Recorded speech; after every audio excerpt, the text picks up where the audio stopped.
오늘의 정보 핵심 키워드로 짚어보겠습니다. 김현주 전 국민의힘 상근부대변인, 김수민 시사평론가 두 분과 함께합니다. 안녕하십니까?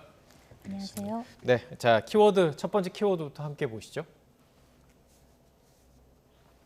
자 그렇습니다. 지역구 강북을에서 박용진 의원이 탈락을 했고요. 정봉주 전 의원이 본선행을 결정을 지었습니다. 결국에는 하위 10%에게 적용되는 경선 득표 30% 감점. 아무래도 이 벽을 넘기는 힘든 것으로 보이죠. 그렇습니다. 직접 박용진 의원이 밝힌 바로는 권리당원들의 투표도 그렇고 일반인 여론조사에서도 과반을 넘었다는 이제 주장을 하고 있는데 그럼에도 역시 30%의 페널티 벽은 넘기가 힘들었다라는 이야기가 되는 것이고 지난 1월에 민주당 총선 기획단에서 과거 하위 10%에 대한 페널티를 20%로 했다가 10%를 올려서 30%로 상향 조절을 했었거든요. 결국 이런 모든 것들이 어제의 결과를 가져오는데 크게 기여한 것이 아니냐. 박용진 의원의 경우에는 결국 시스템에 의해서 탈락되었다고 아무리 표현을 하더라도 그 시스템이라는 것이 어떻게 설계되었느냐에 대한 문제점이 제기될 수밖에 없는 것이고 그러니까 비명 행사라고 하는 것에 대미를 장식했다. 이렇게 평가할 수 있겠습니다. 비명 행사의 대미를 장식했다. 어쨌든 박 의원은 경선 결과에 대해서 이제 이야기를 51% 정도 받았다고 이제 밝히면서 하지만 승복하겠다라는 입장을 밝혔어요. 그러면 뭐 잡으면 더 이상 나오지 않는 거 아닌가요? 어떻게 보세요? 해당 지역구에서는 이제 경선이 완료가 됐고 박용진 의원의 이런 입장은 이미 예측이 됐던 겁니다. 그러니까 하위 10%에 선정이 됐을 때도 경선을 그대로 하겠다라고 했고 당연히 경선을 치렀기 때문에 본인이 이길 수 있는 가능성과 질 수 있는 가능성을 다 염두하고 그걸 감내하고 치른 것이죠. 그러면 결과에 승복하는 건 당연하다고 볼 수가 있겠습니다. 다만 이제 좀 일색화된 공천을 했다라고 하는 이 평가는 이제 민주당이 어느 정도는 불가피할 것으로 보이고 이 부분을 이제 수습해 나가는 것이 주요 관건이겠습니다. 이거 자체가 엄청나게 판세를 전국적으로 뒤흔들거나 뭐 그렇지는 않을 겁니다. 특히 또 강북 을 지역으로 국한해서 보더라도 이 지역이 워낙에 민주당이 강세 지역이기 때문에 이 공천을 가지고 결과를 뒤바꿀 수는 없겠죠. 다만 이제 이 총선이라는 것은 아주 미세한 표 차이로 의석이 수십석이 왔다 갔다 하는 이런 선거이기 때문에 이 부분이 이제 민주당한테 악영향이 될 수 있는 부분은 있는 것이고 이걸 이제 근데 사실 또 시간이 많이 남아 있습니다. 그리고 악재라는 게 민주당에만 있는 게 아니라 국민의힘에도 있고 이런 거기 때문에 그렇습니다. 이 부분에 이제 수습을 해 나가는 것이 민주당의 주요한 숙제가 될 것으로 보입니다. 그렇습니다. 지금 말씀하신 것처럼 아주 치열하게 붙는 곳에서 중도표가 왔다 갔다 하는 것에 대해서 이제 여러 자리가 엇갈릴 수가 있는 것인데 그렇다면 중도 표심에 영향을 끼치는 것 일단 정봉주 전 의원 자체가 일단 미투 의혹이 있었고 물론 이 부분에 대해서 누명이 벗겨졌다. 왜냐하면 이게 무죄 판결을 받았기 때문에요. 하지만 민사소송 과정 속에서 좀 이야기가 있었던 부분들이 있고 또 한편으로는 대장동 변호사라고 불렸던 친명계 김동완 변호사가 또 승리했어요. 서울 서대문갑에서. 이 부분이 조금 영향을 줄까요? 어떻게 보십니까? 글쎄 앞서서 하도 논란이 오랫동안 제기되었고 여러 건이 제기되었기 때문에 이제는 보시는 분들조차도 그러려니 당연히 나올 결과가 나왔다 이렇게 받아들이는 분위기가 아닌가 싶어서 이제 그게 더 씁쓸하기도 합니다.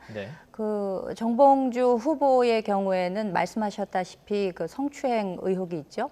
지난번 2018년 서울시장 후보로 입후보를 하려고 하다가 문제가 제기되자 본인이 정계 은퇴를 선언한 바도 있었습니다.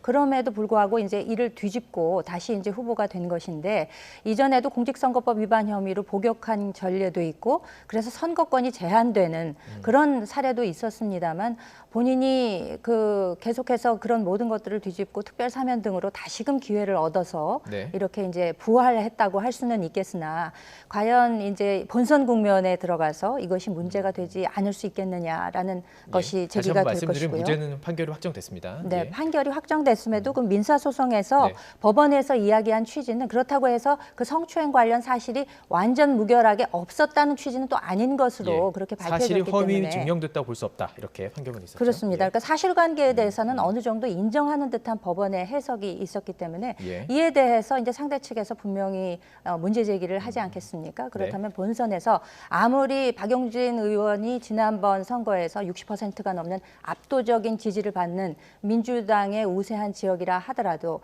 이것이 이제 문제가 될 소지가 있고 방금 전에 말씀하신 청년 전략 특구에서의 김동완 변호사가 후보가 네. 다시금 뒤집고 그 서대문가? 후보가 된 예. 것은 참으로 웃지 못할 일이다라는 생각이 듭니다. 사실 청년 오디션을 통해서 성취훈 씨가 이제 후보가 됐었는데 네. 그것을 하루 만에 뒤집고 후보를 차점자라는 이유로 이제 올렸거든요. 예. 그랬는데 결국 선거 결과로는 이분이 이제 1등을 하신 거가 되는 거니까 4등에서 1등으로 올라오는 데는 역시 그 당 대표의 의중이 포함된 권리당원들에게 어느 정도 사인을 줬기 때문에 이런 결과가 나온 것이 아니냐. 내지는 뭐 어제 또 서버가 다운되는 등 여러 가지 논란들이 있었다고 해요. 왜 이런 문제들이 발생하는지에 대해서 명백하게 당에서도 아마 입장 밝히기가 쉽지 않을 겁니다. 그렇다면은 박용진 후보나 박용진 의원의 그러니까 이제 떨어진 내용, 네. 또 김동아 변호사, 정봉주 후보가 결정된 것 이런 것들이 한 묶음으로 중도층에게는 상당히 좋지 않은 영향을 미칠 것이다 이렇게 말씀드릴 수 있겠습니다. 알겠습니다. 같은 뭐 기준으로 국민의힘을 좀 바라보면 마찬가지로 공천 작업이 막바지에 접어들었고 그런데 지금 이곳이 좀 집중이 되는 곳이 한 곳 있어요. 한강벨트로 평가되고 있고 중성동 을 지역이죠. 하태경 의원과 이해운 전 의원이 이제 맞붙는 경선인데 사실 하태경 의원은 좀 바라볼 필요가 있어요. 원래 이제 부산 해운대 쪽에서 확실했던 어떤 지역구, 물론 이제 뭐 봐야 알겠지만 그곳에서 이제 험지로 가는 과정들도 그리고 이제 경선 치르기 때문에 이 부분에 대해서도 과연 뭐 잡음이 없을까 좀 관심인데요. 네, 일단 뭐 원래 의원을 지냈거나 또 현재 하고 있는 의원들이 3명이 맞붙어서 이번 경선을 치렀기 때문에 그때부터 이미 화제가 됐고 네. 이제 결선 투표를 진행을 하고 있는 그런 상황인데 네. 글쎄요 뭐 어느 정도로 과열이 돼 있는지는 잘 모르겠습니다만 분명한 거는 이제 탈락한 이영 전 의원의 지지층 네. 이쪽에 대해서 공략을 하고 있는 거는 분명해 보입니다. 이게 결선 투표 제도의 하나의 묘미인데 결선 투표 제도는 후보 상호 간의 네거티브가 별로 치열하지 않습니다. 왜냐하면 어제 적이었던 경쟁 후보가 탈락을 하게 되면 결선 투표에서 날 밀어줄 수도 있는 사람인 거거든요. 그렇죠. 예. 그런 의미에서는 이제 오히려 묘하게 좀 과열을 진정시키는 그런 측면도 없지 않은 것이 이제 결선 투표의 묘미이기 때문에 네네. 사실 뭐 서울 강북을의 민주당 경선 같은 경우도 이승훈 후보 그러니까 1차 투표에서 탈락한 이 지지층이 어느 정도 경선에 영향을 주지 않았습니까? 그렇다면 예. 이 지역도 마찬가지로 이영전 장관을 지지했던 주민들이 또 영향을 주지 않을까 그렇게 전망이 됩니다. 또 그러고요. 지금 어쨌든 공천 마무리되는 시점에서 바라보면 물론 국민의힘에서 확정된 지역만 살펴보면은 용산 출신은 뭐 검사 출신은 생각보다 많지 않았지만 친윤은 여전히 강세였다. 결국에는 이건 뭐 감동 없는 건 아니냐 이런 평가에 대해서 어떻게 보십니까? 그렇죠. 뭐 사실 뭐 검사 30명을 내리꽂는다 뭐 이런 이야기들은 상당히 오래전부터 소문처럼 있어 왔던 것이 사실인데 예. 그럼에도 불구하고 사실 국민의힘의 공천 과정을 지켜보면서 아 그런 것들은 정말 소문에 불과했구나라는 것이 확인이 된 셈이죠.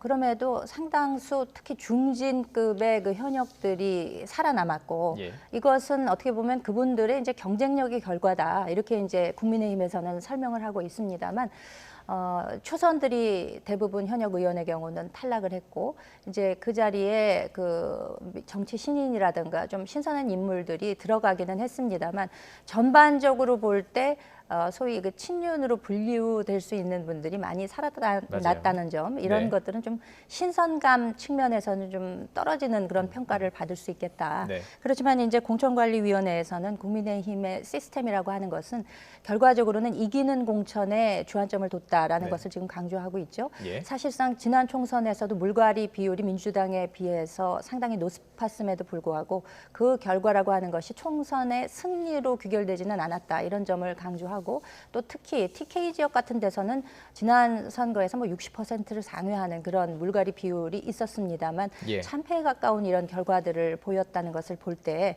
이번 총선에서는 무엇보다 이기는 공천에 방점이 찍혀 있었다. 그래서 이제 다소 그 국민 여러분들이 보시기에는 좀 프레시한 감이 좀 떨어진다라는 평가는 가능하겠습니다만 네. 그럼에도 불구하고 이 결과가 시스템에 의한 결과라는 거, 또 그래서 공천관리위원회에서는 그에 대한 그 합당한 그 이제 합리성 이런 것들을 주장하지 않을까라고 생각이 됩니다. 알겠습니다. 국민들의 선택은 어떨지 결국에는 이제 선거전이 치열하게 진행되는 과정 속에서 살펴봐야 하는데요. 오늘 오후에 국민의힘 공천관리위원회에서 발표하는 경선 결과 관심 가지고 지켜보도록 하겠습니다. 이제